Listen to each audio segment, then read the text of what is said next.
Hello and welcome back once again to Vicious Rants, and of course I'm your host, your YouTube messiah, and often imitated, never duplicated superstar Tim Vicious. And does it feel good to be back working at the Vicious Studios the way it is supposed to be.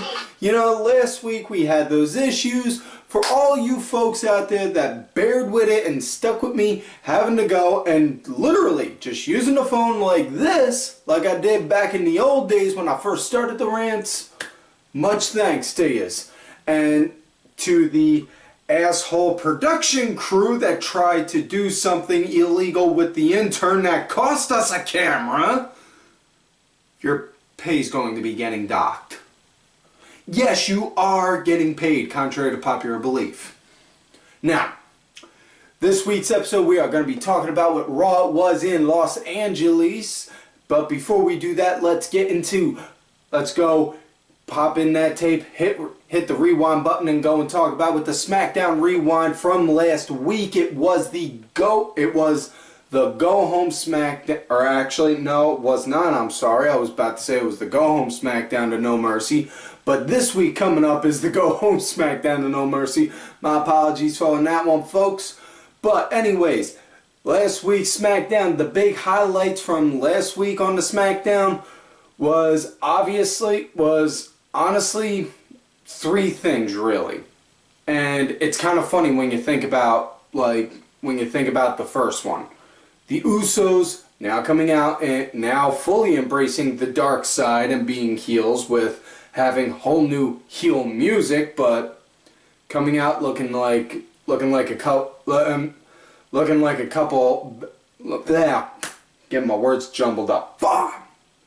Coming out looking like a couple bangers, you know, looking like they just went to go and join the Kings or something, you know. And then you got freaking, other than that, the next highlight after that obviously was Ziggler challenging Miz to an Intercontinental match at No Mercy with the stipulation of if Dolph Ziggler loses, he will quit. No going to Raw, no going to NXT, no leaving for a few months and then coming back. No, he will just straight up go. You know, so in all honesty, I can't believe I'm actually saying this now, considering for a long time I cheered for Dolph, but I really hope Miz wins on this one because in all honesty, Ziggler's not going anywhere. He's pretty much anymore, ever since he dropped that World Heavyweight title to Del Rio a couple years back, he's been, and it's just like, you know, who gives a shit, really? You know, love me or hate me for that opinion, that is mine. No, y'all want to have a conversation on it, feel free to talk to me on my Twitter at Tim Vicious or on my Facebook gimmick Tim Ash.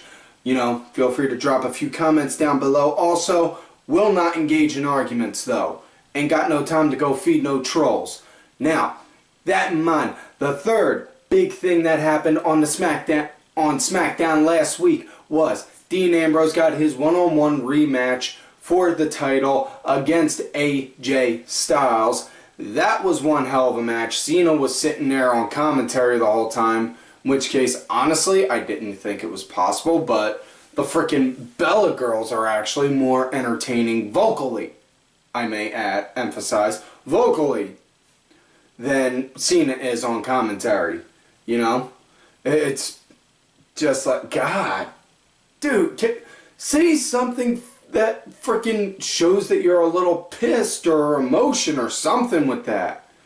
But Styles obviously won the match, you know. He cheated, grabbed a handful of tights, held on, 1, 2, 3, you know. And then after that, Cena got into an argument with Ambrose because Ambrose got tossed into Cena during the match and all that, blah, blah, blah. And then after the match, Cena hit Ambrose with an AA. So, honestly, I see Styles walking out of No Mercy with the title. But that in mind, no. Now let's get into Raw. Now starts out with Roman coming out again, dragging the fucking title. It's a fucking title that has prestige and more heritage than your fucking family can ever say they've had. And yet you go and you drag it around like it's just a freaking, like it's just something you bought off the Walmart, like you bought off Walmart's shelf. It's a big pet peeve of mine. You don't drag the title. Wear it around the waist or carry it over your shoulder. Pick one.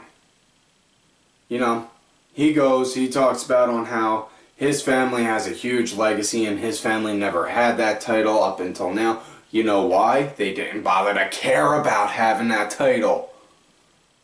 But anyways, out comes Lana, which case then the crowd starts chanting, "Thank you, Lana," because honestly, he was just really, Roman was just killing it. I'm sorry.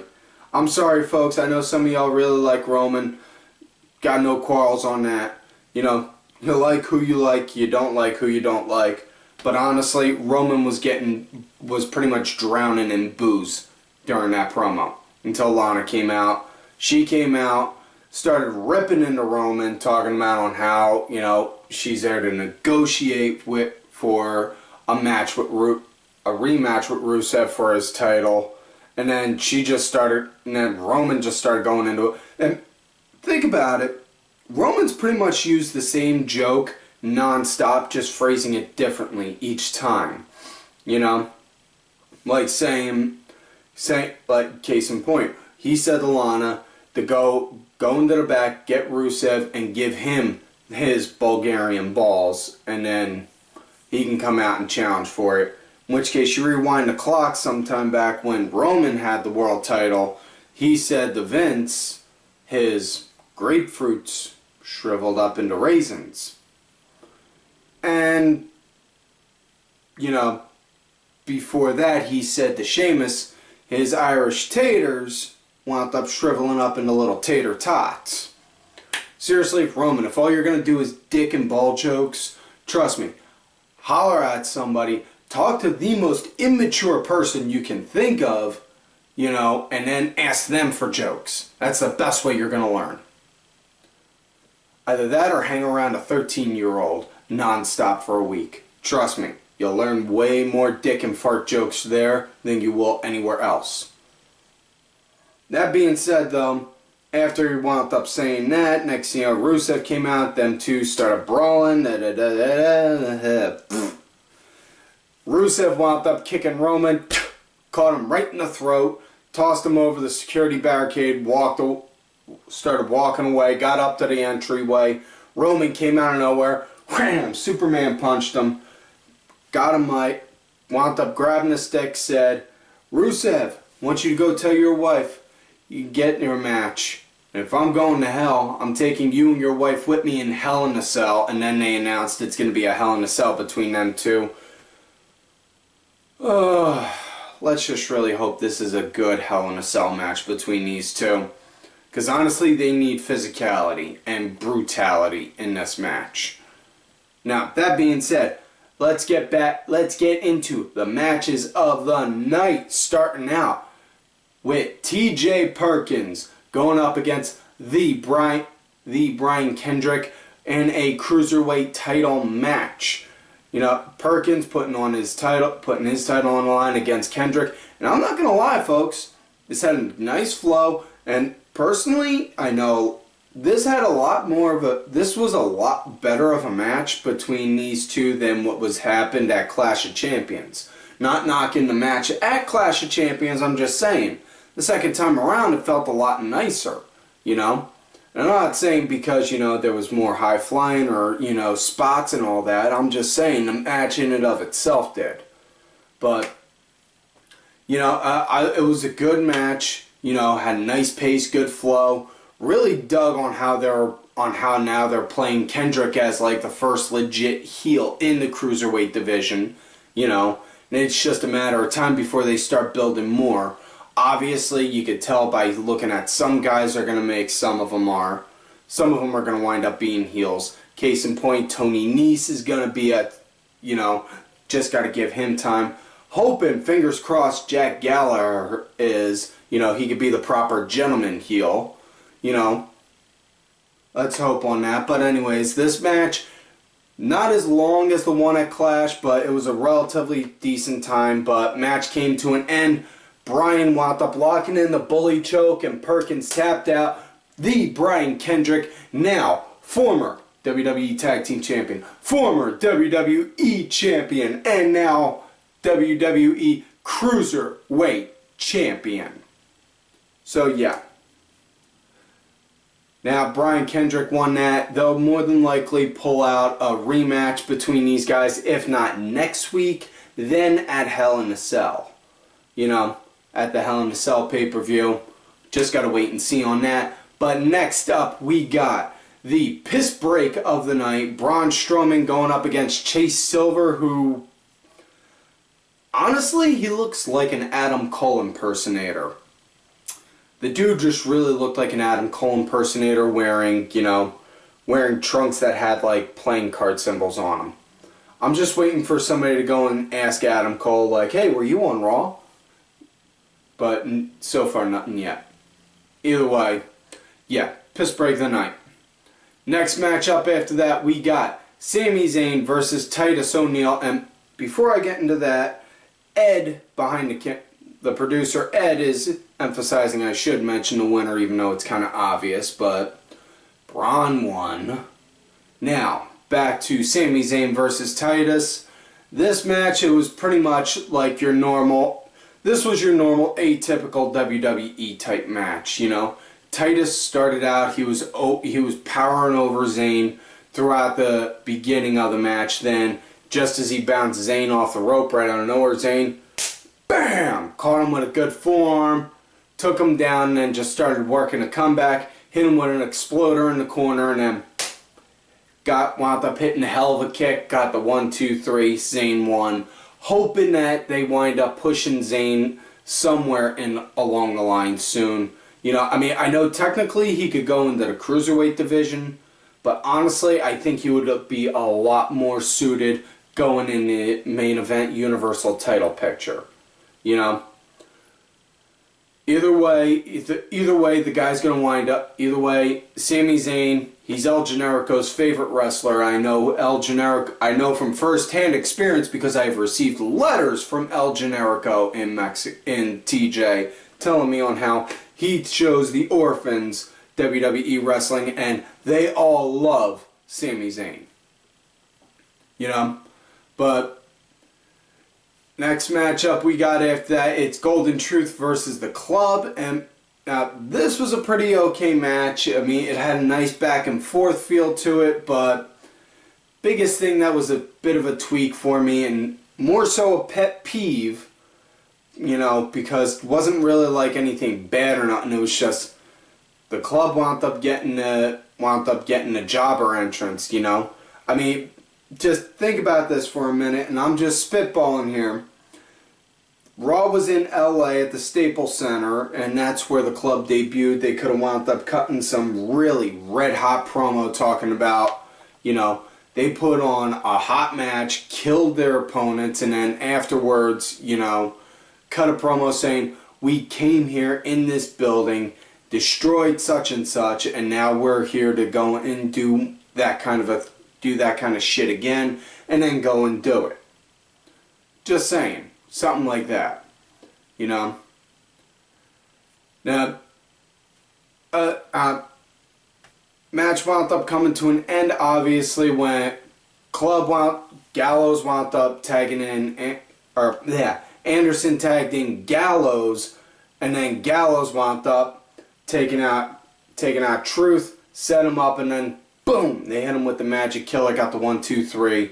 And big thing I did like though was Corey Graves wound up emphasizing Club's not looking to go and have fun or play games or do entertainment. They're there to go and kick some ass. So if they could make them like build them almost in a sense like APA, I think that would work good for them.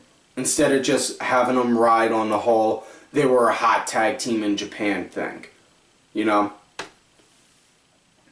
Now, next matchup after that, we got the New Day going up against Jericho and Owens, Y2KO. And this wound up coming to be from a promo that happened earlier where Jericho was talking about people that he's putting on the list. And they said that, you know, they're the best of friends, so they should go after the tag titles. And then New Day came out, and the promo between those guys, oh, fuck, that was good. Just the way, you know, Jericho, you know what, Kofi? You are on the list. And you know what? Big E, you are on the list. Woods, you're on the list. I was waiting for him to eventually say Francesca too was going to be on it. Thankfully, she didn't know. She got to stay classy. She's avoided the list of Jericho for now. But, excuse me. Either way, they wound up setting up a match. Now, they wound up having the dudes Ashton Kutcher and whatever the fuck his name is, Danny something or other. The dude who played Hyde on that 70s show, they got a show on Netflix. I don't know, I don't watch that shit. On there, and talking about on how they're better friends than Jericho and Owens and all that crap. And they were on commentary too for it, and what the fucking shit fuck. Man, honestly, I did not like them on commentary one bit because all they were really doing was burying them. And I mean like, and not in like a good sense like celebrities saying, oh, well, you know, this guy's a whole lot of talk and no action. No, they were just straight out like pretty much like, oh yeah, these guys are horrible. They're not real friends. They're not real friends. They're not real entertaining. They can't do this or that, you know. And I fucking died laughing though because at one point the fucking what's-his-face Kuchar wound up saying point blank, you know, Owens, he could beat me physically, but I could beat him in a battle of words. Dude, you're gonna get your ass kicked. How the hell are you gonna have a battle of words when he knocks your teeth out? Fucking idiot. See, Jericho's got the stupid idiots. I got the fucking idiots. Now that I'm done complaining about those two fuck knuckles, let's get into this match. And also, by the way, fuck knuckles is mine. Now, as far as with this was good chemistry between the two teams. I dug the hell out of it. You know, it was really good back and forth action between these guys. Really like hoping maybe at some point down the road we could get another tag match like this between these guys. You know. And I would be perfectly okay with them, with Jericho and Owens actually taking the titles off of New Day if they were the ones to do it. The record is 470 days from demolition.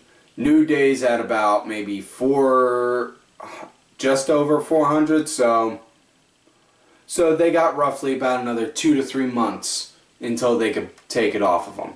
I could see it going that long, you know, but, you know, either way,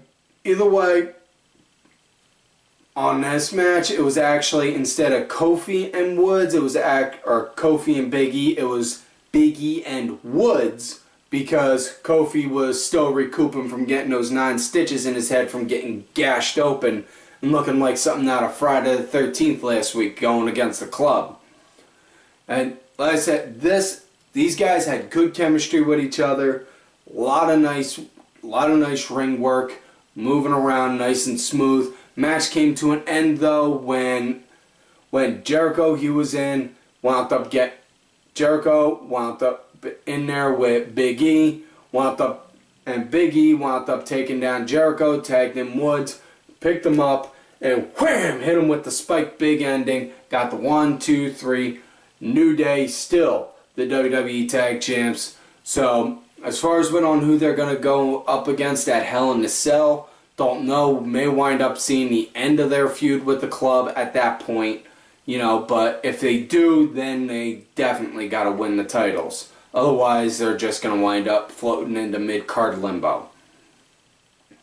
Now, next matchup after that, we get we get another cruiserweight match. Rich Swann going up against who I was talking about earlier, Tony Ness. And you can just tell by the way Ness carries himself, he's going to be a good heel. He's a heel.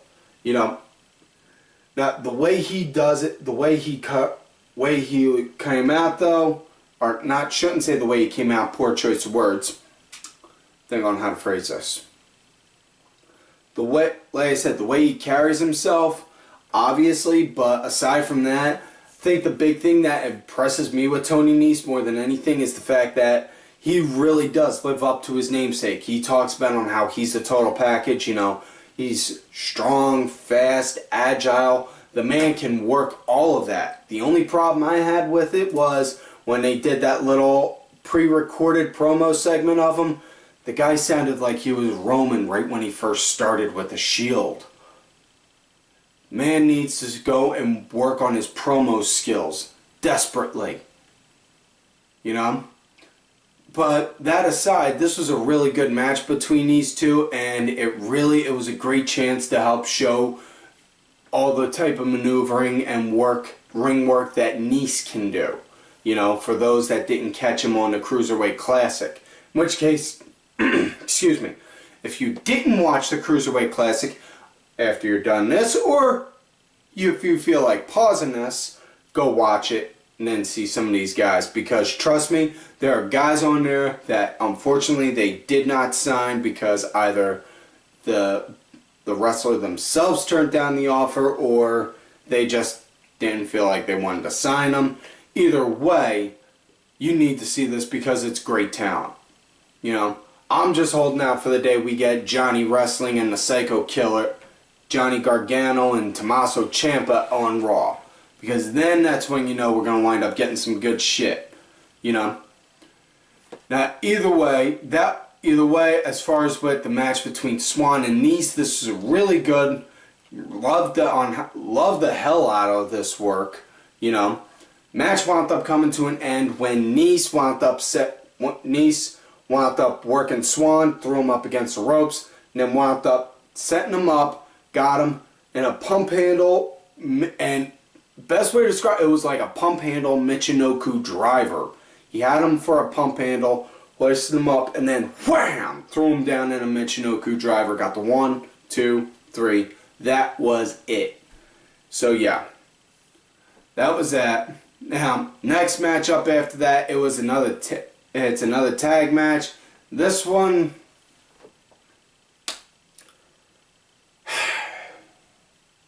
this was another piss break, but this was not the piss break of the night. No. So far, the current reigning and defending piss break of the night champion still goes to Braun Strowman. In which case, good job on that, man. Keep up the good work. One of these days, you're gonna have a match that I'm actually gonna sit through and not feel the urge to want to go and run to the bathroom on. This match was Sheamus and Cesaro going up against two local jobbers. So yeah, Sheamus won doing the broke. Happy now, Ed? Anyways. Now it's time for the main event of the night, which is also the match of the night. And I'm sure I ain't the only one that's thinking that this was the match of the night for Raw. Sasha Banks versus Charlotte. And yes, that's right, folks. You heard. Sasha Banks versus Charlotte. Main event. Second time in WWE history, the women had a main event match on Raw. And this match blew Trish and Lita's out of the water in my book. You know, like I said, y'all want to disagree, feel free to hit me up down in the comments or on the Twitter at Tim Vicious or on my Facebook, Gimmick Tim Ash, whatever the hell, you know. But that's my opinion. You don't like it, you can sit and spin or deal with it. Either way, this was a really great match. Loved it from start to finish. Saw right off bat Charlotte targeting Sasha's back, working on the whole back injury that she's had. You know, really good, really cool to see on that. You know, also there was so much good back and forth action between each other, and surprise, and you know, didn't see a lot of big high spots in there. Probably the two big high spots you could say saw was Sasha doing the suicide dive, and Charlotte, and literally, this is the only time I've ever seen her do it, and I swear she had to train with Neville to get this done, wound up going to the top, and while Charlotte was outside, wound up hitting a corkscrew moonsault onto Sasha. And you could see for a split second, if you go and you watch that match and you look at that replay, for a small fraction of a second, she was actually on her feet until her body weight wound up until body weight and momentum and gravity wound up taking her all down. But either way, it was a great match, and match wound up coming to an end. Sasha, she wound up talking fast and I'm thinking. Sorry about that. Charlotte hit natural selection and then went to go and try and finish it. Sasha wound up locking in the bank statement, and just as she's got it wrenched in and torqued back fierce, next thing you know, Charlotte, she reverses it into a pin, much like at SummerSlam. 1, 2, and then Sasha breaks out of it while still having it locked in and pulls back even further on the bank statement to where Charlotte looks like something like this, like being bent like that, and then Charlotte taps, just straight up taps. Now I know you're wondering, where's Dana? Where was Dana? Well, let me answer that for you real quick now before I get into the end of the show. As Charlotte was walking down to the ring, they saw her and Dana saw Bayley. They were throwing little jokes at her, and then Dana was like, "Oh, Bayley, you're gonna cry," you know, doing all that jazz. And then she went to go and try and crack one at Bayley. Bayley wound up slamming her into like a crate, and then that incapacitated her for the match. So that's why she wasn't there for it. But yeah. That is it for this week's show. So, all in all, Raw in general, it was going to get a 6.5, but that main event bumped it up to a 7. And that is it for this week's show, folks. So, please do not forget to like the video, subscribe to the channel. Look for me on my Twitter at Tim Vicious. Make sure you also look for my other account, Tim_Vicious. Also, I am out there on that Facebook gimmick, Tim Ash. Excuse me. Also, folks, please do not forget to follow all of these cool ass cats right here on the Twitter. Axel Mulligan, Sunday Segway, Simply Sabrina, Cranky Asshole Aaron _Deborah, my executive producer who provided the music for this week's show, Mr. Oliver Ben. Make sure y'all check out his music. It's out there on iTunes, Spotify, Xbox Gold, and such. Details on that in the description box, as well as my client, Bronx Bitch Forever. And, folks, like I always tell y'all, you love me great, you hate me. Fuck these.